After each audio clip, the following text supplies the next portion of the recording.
Hi friends, இன்றைக்கி வந்து போன வீடியோவில் வந்து பிரம்ம கமலா பறிச்சிட்டோம் சொல்லி போட்டிருந்தோம். அப்போ இன்னொரு ஒரு 3-4-5 மொக்கு இருந்துச்சுன்னு சொல்லியிருந்தோம்ல, அந்த மொக்கெல்லாம் வந்துருச்சு, பூத்துருச்சு. அது நாங்கள் ஃப்ரிட்ஜில் எடுத்து வச்சுருந்தோம். ஸோ ஃபஸ்ட்டு இப்போ அதை வச்சு பாயாசம் நாங்கள் பண்ணுறோம். இது வந்து சேமியா அப்போ பாட்டி போட்டிருக்காங்க.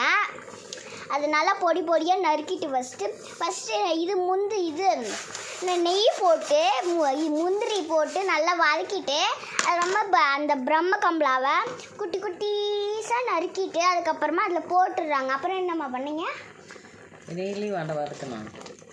அப்புறமா வதக்கிட்டு வேறு என்ன பண்ணீங்க? அப்புறமா பால் ஊற்றிட்டீங்க. அப்புறமா இது போட்டிங்க. உங்களுக்கு வேணும்னா நீங்கள் சக்கரை கூட போடலாம், வெல்லம் கூட போடலாம். நாங்கள் வந்து வெல்லம் போட்டோம்.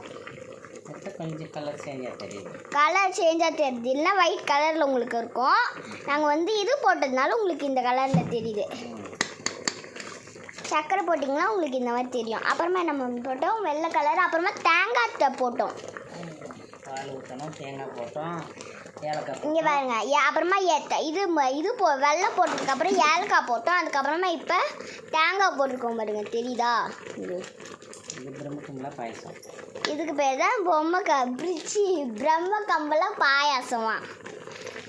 இங்கே பாருங்க, நல்லது. இது வந்து ஹார்ட்டுக்கு ரொம்ப நல்லது. ஆக்சுவலி ஹார்ட்டுக்கு நல்லது. பரவாயில்ல. இங்கே பாருங்க, திக்காக இந்த மாதிரி வரும். அப்படி வளவலன்னு வரும், கொஞ்சம் வளவலன்னு வரும். நல்லா ஒரு மாதிரி கம் எப்படி ஸ்டிக்கியாக இருக்கும், அந்த மாதிரி ஸ்டிக்கியாக நல்லா திக்காக இந்த மாதிரி வரும் பாருங்க.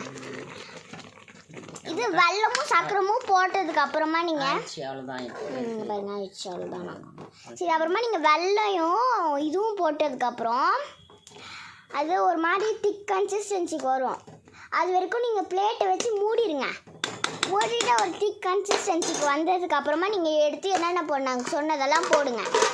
இப்போ ஆக்சுவலி ஆயிடுச்சு. இப்போ நாங்கள் பிளேட் போட்டு மூடிட்டோம், சேமியாலாம் போட்டு. ஸோ மூடிட்டோம். So bye. லைக் பண்ணுங்கள், சப்ஸ்கிரைப் பண்ணுங்கள், ஷேர் பண்ணுங்கள்.